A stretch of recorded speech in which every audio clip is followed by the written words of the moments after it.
téléspectateurs de la radio et télévision Tambara, vous pouvez désormais suivre votre chaîne de télévision préférée Tambara sur le satellite Badrsat 7, angle 26 degrés Est, fréquence 11010, polarisation verticale, symbole REC 27500.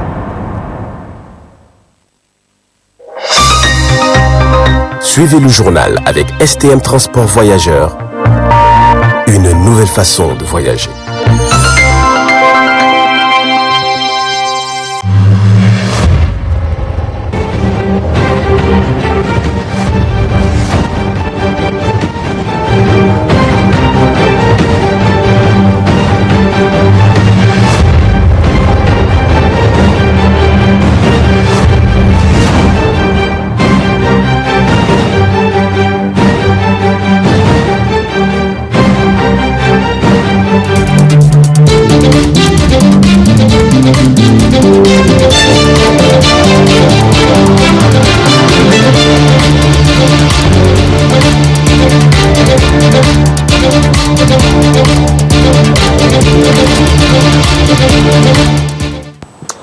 Messieurs, dames, bonsoir, très bonne rupture de jeûne et bienvenue dans cette édition d'information sur la voie et le miroir de la femme. Cela dit, l'atelier de présentation des résultats et de capitalisation des acquis du projet Alliance 8.7 ce matin à l'hôtel Radisson Blu de Niamey.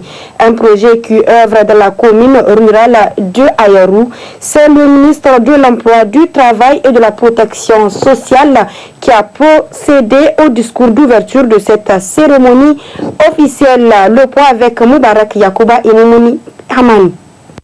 La présente cérémonie marque l'ouverture de l'atelier de présentation des résultats et de capitalisation des acquis du projet Alliance 807 Niger du Bureau international de travail qui œuvre dans la commune rurale d'Ayarou, région de Tillabéri. Organisé par la coordination nationale de ce projet, cet atelier a vu la présence de plusieurs autorités. L'objectif est de présenter les différents résultats du projet, d'échanger avec les participants, de recueillir les différents avis et de formuler des recommandations. L'agriculture, qui est un gros pourvoyeur d'emplois dans le monde et qui utilise environ 1,1 milliard de personnes, est véritablement impactée. La désertification et la dégradation des sols ont un impact négatif sur les emplois et entraînent des migrations de la main-d'œuvre non souhaitées surtout, et exacerbées par des situations aussi de crise. Pourtant, un scénario positif peut être envisagé si on décide effectivement d'entreprendre un certain nombre de mesures liées à la restauration des sols en utilisant effectivement des approches par exemple à haute intensité de main-d'œuvre, à travers également des programmes publics de développement et de renforcement des capacités des entreprises.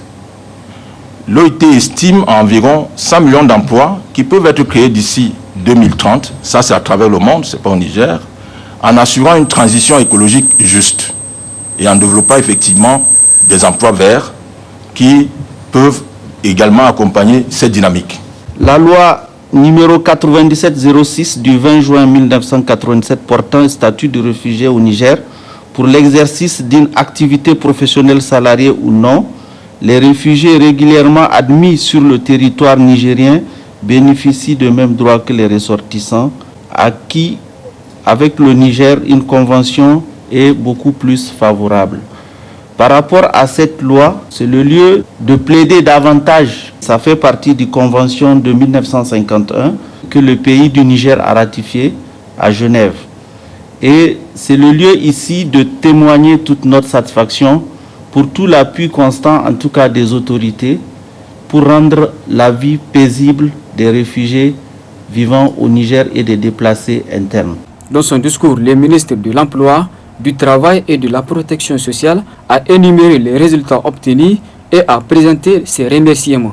Les résultats obtenus ont permis de restaurer des sols dégradés, de créer un massif forestier, de fixer les dunes, mais surtout d'offrir des opportunités de travail à environ 968 jeunes et femmes dont les prestations se sont déroulées dans un environnement décent. La plupart de ces bénéficiaires ont réinvesti l'argent perçu pour démarrer des petites activités génératrices de revenus. L'exécution de ce projet démontre à suffisance qu'il est possible de créer de nombreux emplois pour les jeunes par une démultiplication des initiatives dans le domaine de la récupération des sols dégradés et de la lutte contre la désertification dans le respect des principes et droits fondamentaux du travail. L'exécution de ce type de projet en direction des communautés rurales cadre parfaitement avec la vision du président de la République dont le programme de Renaissance Acte 3 fait une large place au développement du monde rural, à l'autonomisation des femmes et à l'épanouissement de la jeunesse. Je voudrais à ce stade de mon allocution adresser au nom du gouvernement mes vifs remerciements à l'ensemble des acteurs concernés par l'exécution du projet, aux autorités de la région de Tillabéri, ainsi qu'aux populations de la commune rurale d'Ayoru. Mes remerciements vont également aux experts du BIT, aux agences du système des Nations Unies pour leur contribution appréciable dans la réalisation de ce projet dont la présentation des résultats fait l'objet de la présente cérémonie. Plusieurs allocutions ont été prononcées, parmi lesquelles celle du secrétaire général du ministère de l'Environnement, celle du préfet d'Ayaru et celle du maire de cette commune. Tous ont félicité et remercié l'action du projet Alliance 807 Niger. La cérémonie a pris fin avec une photo de famille. La mare de Falé ou mare de Tabalak est l'une des plus grandes et des plus importantes du Niger en termes de superficie. Elle couvre plus de 1000 hectares de terre. Malheureusement, cette année, elle s'est asséchée et elle impacte les secteurs de la pêche et de l'agriculture. Un reportage de nos confrères du studio Kalangou. Idi Aboubakar pratique la pêche depuis plus de 30 ans sous la mare de Tabalak. Pour lui, il arrive que la mare connaisse des périodes de sécheresse. duka karancin ruwan sama ne kashi lokacin tabbalar take da ruwa tabbalar take da kihi sai a samu feshar mutum 500-600 vercen ya an ce an ruhe ai watan nan 3 ko 4 za a bude za a samu fiye da mutum 300 ko 500 wanda za su zo wa hannu ka har mutanen Chad sun taɓa zuwa na har mutanen Mali yanzu sai ka sai kaya na jika 40-80 sai ka sa baka samu abin jika 20 jika babba na kwarai to amma lokacin nan wala in ka sai abin jika 10 abin jika 2 in ka sa shi sai ka samu hiyar jika 20. Ntarabiou Mohamed lui fait la culture de contre-saison sur les berges de la mare de Tabalak depuis plus de 3 décennies.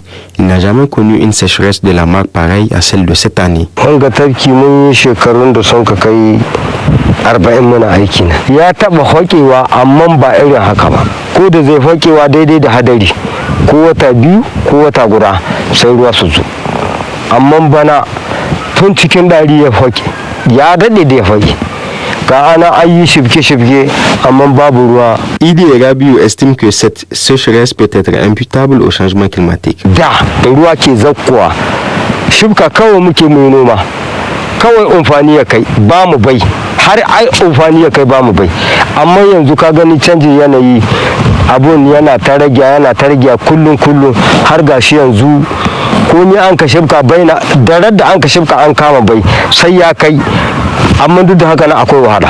Gaskiya mun samu canji ne zai ganin da tabbata gaskiya mun kalisawa har sai ga ma tabki 10 yadda 15 ma tabki wanda ba su da ruwa yanzu zaman da ake ba su da ruwa da nan yankin Citura da yankin Kau bakin denin Tabalak abin da yi haka ya aza kuto da ruwa sai an samu tabki mai ruwa yanzu cikin halin da ake.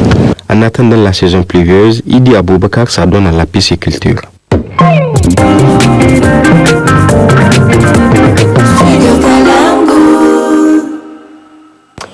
Autre aspect de ce journal, le bureau de l'association des caméramans des médias privés du Niger, ASCAMEP, a rendu public une déclaration ce jour, mardi 23 mars 2023, à la maison de la presse de Niamey. Cette déclaration a pour but d'interpeller les autorités à s'impliquer davantage pour une presse libre et indépendante au Niger. Je vous propose de suivre cet extrait.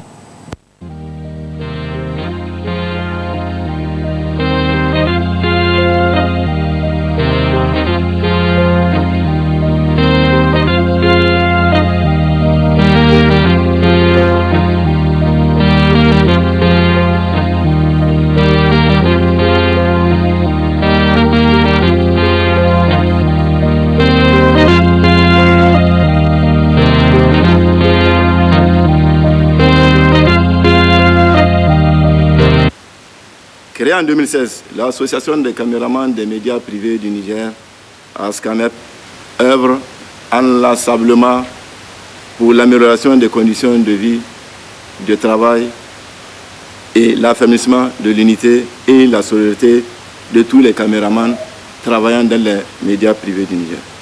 C'est ainsi que l'Association des caméramans des médias privés du Niger, ASCAMEP, a appris avec désolation le 20 mars 2023, l'agression d'une équipe du groupe de presse Amfani par des agents de sécurité de la société Guernet en fonction à la devanture de l'OIM. L'équipe était sur place pour la couverture médiatique d'un mouvement d'humeur des réfugiés. M. Habib Guissa, caméraman du groupe de presse Amfani et membre de l'association, a été agressé par des vigiles en fonction ce jour-là sur instruction du chef de la sécurité. Des injures, des coups ont été portés à notre caméraman, à notre camarade, jusqu'à endommager son matériel de travail. Caméra de reportage. Pire, le chef de sécurité a avoué publiquement et devant nos collègues qui sont partis se renseigner sur les raisons d'une telle agression qu'il a assumé entièrement la responsabilité de cette barbarie. L'ASCAMEP s'indigne contre cet acte de barbarie envers son membre qui n'exerçait pourtant que son métier de reporter sur le terrain. Soutient et encourage le groupe de presse Amfani suite à la plainte déposée à la justice. Interpelle le CSC, le ministère de la Communication, la Maison de la Presse, les organisations socio-professionnelles des médias, l'ERTIN à s'impliquer davantage pour une presse libre et indépendante au Niger, afin que plus jamais ces actes de barbarie d'une certaine époque ne se répètent.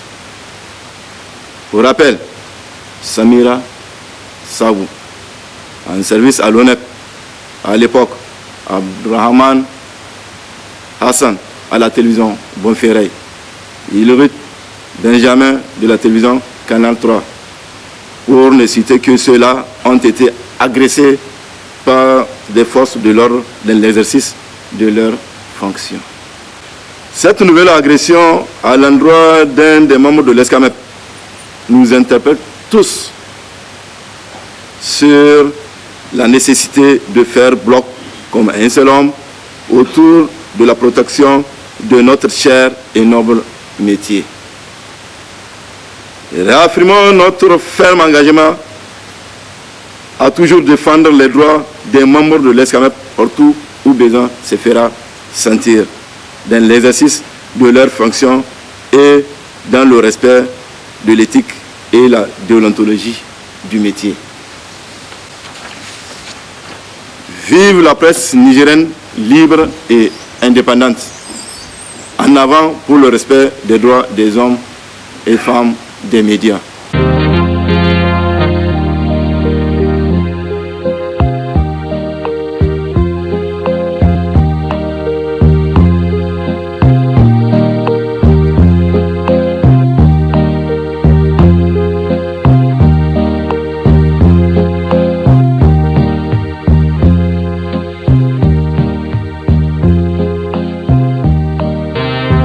La consommation de fruits pendant ce mois de Ramadan et plus particulièrement celle de l'ananas, un aliment très prisé par la population nigérienne. Son abondance apparaît comme une véritable activité économique dans la ville de Niamey, n'est-ce pas Moubarak Yakouba? Très abondant dans la capitale ces derniers temps, on a l'impression que le fruit ananas se cultive chez nous. Son abondance peut apparaître une véritable activité économique dans la ville de Niamey, où il se vend en gros et en détail sur les différents marchés ou sur la rue. Chez les fruitiers, l'ananas fait le décor de par de sa disponibilité en grande quantité, bien qu'il soit importé des pays voisins. Selon eux, le prix est abordable avec les tailles de 500 francs, 2000 francs. Le client vient chaque jour à sa recherche. Son abondance s'explique par une forte production dans les pays voisins. L'ananas est un fruit quotidiennement utilisé pour le dessert, de par de sa catégorie, est un fruit sucré et de couleur jaune et contient d'énormes valeurs nutritives. L'ananas est très riche en vitamine A. En plus de la vitamine A, l'ananas est également très riche en vitamine C.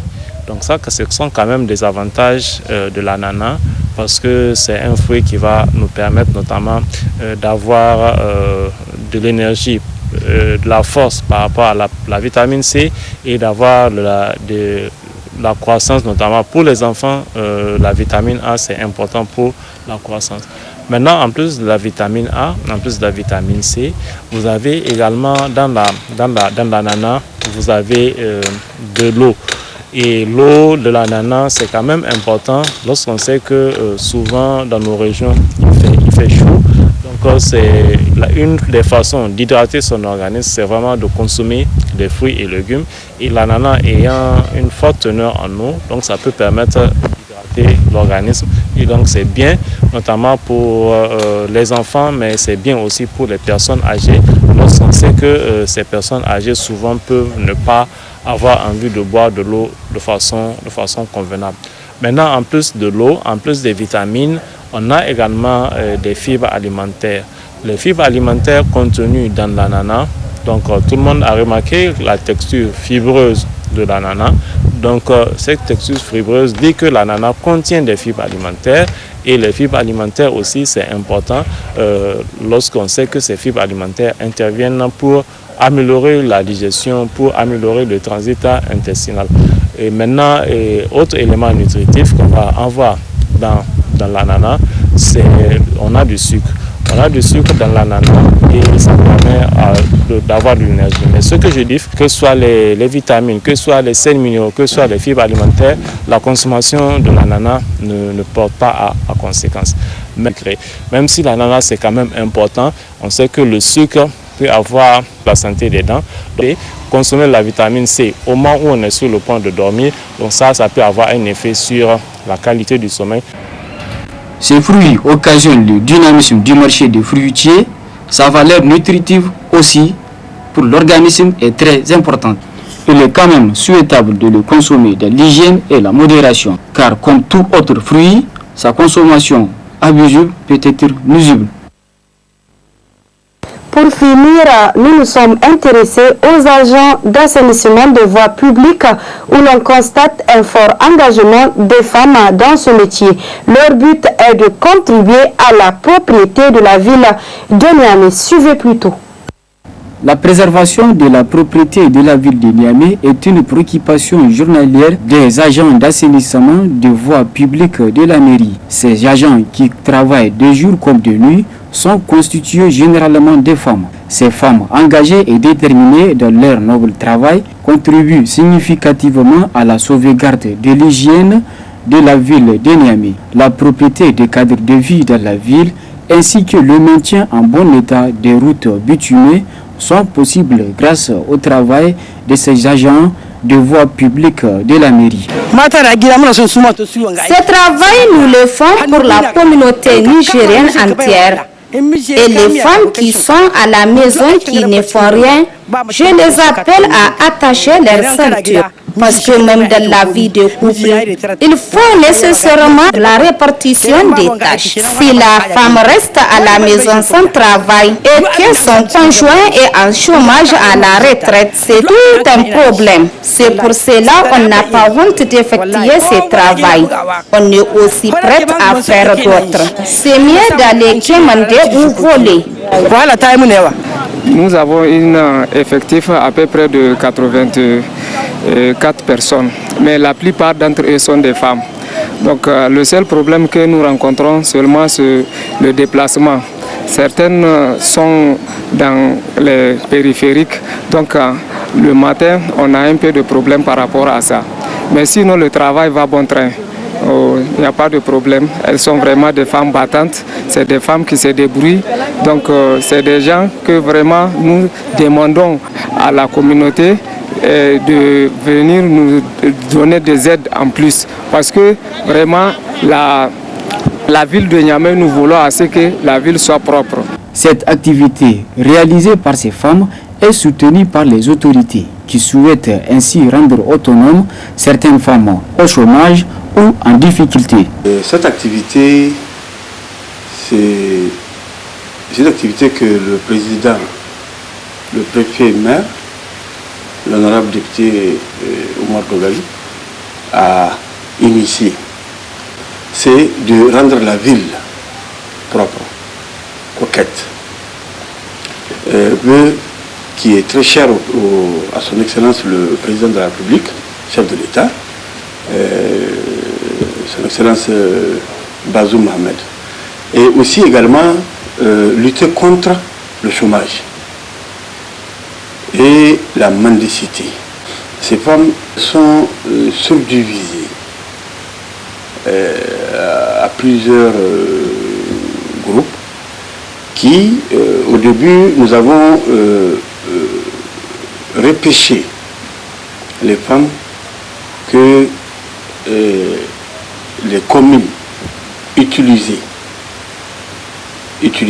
dans le cadre effectivement du balage public. Et grâce à Dieu aujourd'hui, ils ont tourné la page à leur moment difficile parce qu'ils gagnent aujourd'hui leur pain et en contribuant au développement, n'est-ce pas, de notre terroir, de notre ville. Elles sont assurées. Ils ont leur assurance corporelle parce qu'ils couvrent en cas d'accident. Et ils sont aussi également déclarés au niveau de la CNSS. Quotidiennement, ces femmes battantes apportent leur pierre à la construction d'un cadre de vie saine dans la ville. Les populations sont donc interpellées à les soutenir pour le bon développement de la communauté. Voilà, c'est ici que se referme ce journal. Merci à vous de l'avoir suivi. Le programme continue sur la télévision Tambara. Au revoir.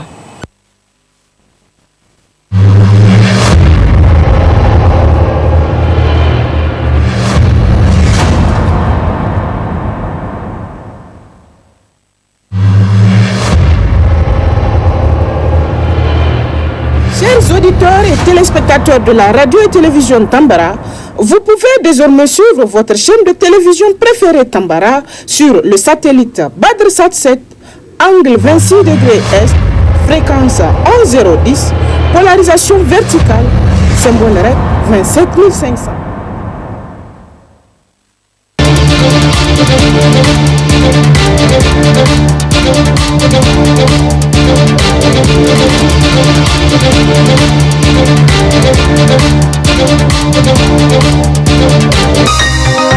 Ce journal vous a été présenté par STM Transport Voyageurs. Une nouvelle façon de voyager.